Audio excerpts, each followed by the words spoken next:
All right, let's jump right into this explainer and look at the exact breaking point of a centralized database. So throughout our architecture journey, we've built a pretty solid system. We've optimized queries, added indexes, and scaled vertically basically as far as physics will let us. But today we are staring down the fundamental limit of a single machine. Imagine our fictional system, AtlasDB, has just reached an astounding 2.4 trillion rows. Literally, just take a second and wrap your head around that number. At this massive scale, we've completely saturated a single storage node. The disk space is maxed, the write log is choked up, and our CPUs are absolutely begging for mercy. Adding more read replicas just isn't going to fix our primary write bottleneck here. The logical table has simply outgrown the physical metal it lives on. Which brings us to a massive architectural dilemma. How exactly do we divide this data set across multiple machines? And, how do we do it smartly? Because if we just split the data randomly, every single time a user requests their profile, the database would have to ask every server in the entire cluster if they have the answer. And for sure, that is a recipe for a total system collapse. To fix this, we have to introduce horizontal partitioning, which you'll usually just hear called sharding. This means we're separating the individual rows of our logical database table across multiple independent storage nodes. We're dividing the data to massively bump up our write throughput, since different partitions can now process independent requests at the exact same time. But, and this is a huge but, we completely lose that comforting assumption that every record is stored locally on OneDrive. Now, the foundation of this entire distributed setup relies on one thing, the shard key. This specific value is absolutely critical because it dictates exactly where your writes concentrate and which queries can stay local to a single node. The choice might seem kind of mechanical at first, like maybe just use a user ID or a timestamp, right? But it literally dictates the future of your entire system.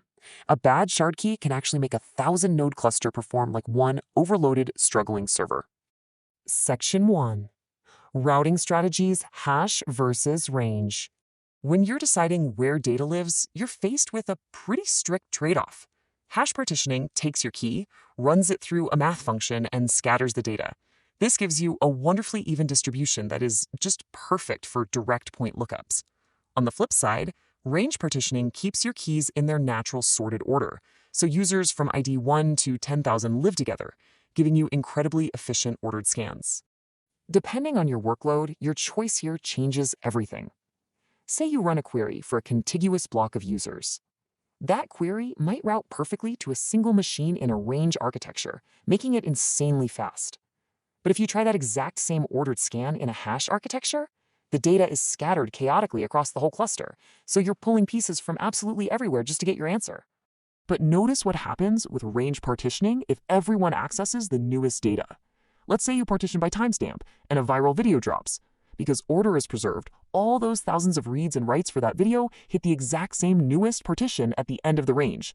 The CPU load on that specific node spikes massively, creating a severe hotspot, while the rest of your super expensive cluster is just sitting there completely idle. Section 2. The limitations of simple hashing. So, if we try to escape those hotspots using basic math, we actually walk right into a massive trap. If we use simple modulo sharding, taking the hash of your key modulo the total number of servers, we hit a brutal scaling wall. Think about the math here. If you have 4 servers, your denominator is 4. But add just one new server to handle more traffic, and boom, the denominator is 5. The math changes for almost every single key, forcing this massive, incredibly expensive reshuffle of data across the entire network. Your database basically grinds to a halt just because you tried to upgrade its capacity. Consistent hashing solves this resharding headache beautifully. Instead of modulo math tying keys directly to the physical server count, it maps tokens to a continuous circular ring. Physical nodes are then assigned positions on this ring. This means if a newly joined node enters the cluster, it only takes over a safe, defined fraction of ranges from its immediate neighbors. The vast majority of your data, it stays exactly where it is. And by layering virtual partitions on top of this, AtlasDB can map thousands of logical partitions across dozens of physical nodes. We're totally decoupling the logical pieces of data from the actual physical hardware. This gives us highly fine-grained rebalancing. If one physical server gets a little too hot, we don't need to move massive chunks of data around. We just smoothly hand off a few tiny virtual partitions to a quieter server right in the background. Section 3. Composite keys and locality. Since network hops are super expensive, we obviously want to keep related data as close together as possible. Using a composite key is a brilliant way to pull this off. You just combine multiple fields, say a tenant ID followed by a user ID. The prefix, which is the tenant ID, controls the locality, guaranteeing that all data for that specific tenant lands on the exact same partition. Then the suffix controls the ordering within that partition.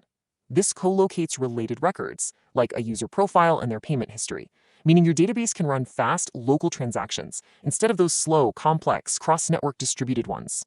Section 4. The failure state, scatter-gather. But what happens if an engineer writes a query that completely forgets the shard key? We've built this beautiful, highly tuned architecture, but one missing parameter can literally bring the whole thing down. Let's say you sharded by user ID, but your marketing team runs a query filtering only by email address. Without that shard key, the query coordinator has absolutely no idea which partition holds the answer. It is totally blind to where the data actually lives.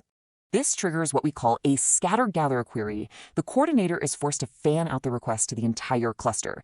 Every single partition has to be checked. This chews up massive amounts of network bandwidth and CPU. But honestly, the worst part?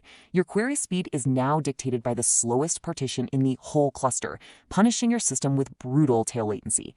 If just one node out of 1,000 is having a bad millisecond, the entire query stalls. You've exponentially increased your failure points for a single read. Section 5. The final architecture decision. As we wrap up this explainer, we can clearly see that sharding is never just a simple on and off switch. It is the ultimate balancing act between spreading work out and keeping it related data together. Your shard key is basically the DNA of your database. It's not just a storage decision to fit data on a disk. It defines your queries, dictates the speed of your transactions, and ultimately decides exactly how your system survives failure at a massive scale. Every single architectural choice flows from this one decision. So I'll leave you with this. Looking at your own systems right now, how long until your current shard key becomes your biggest bottleneck?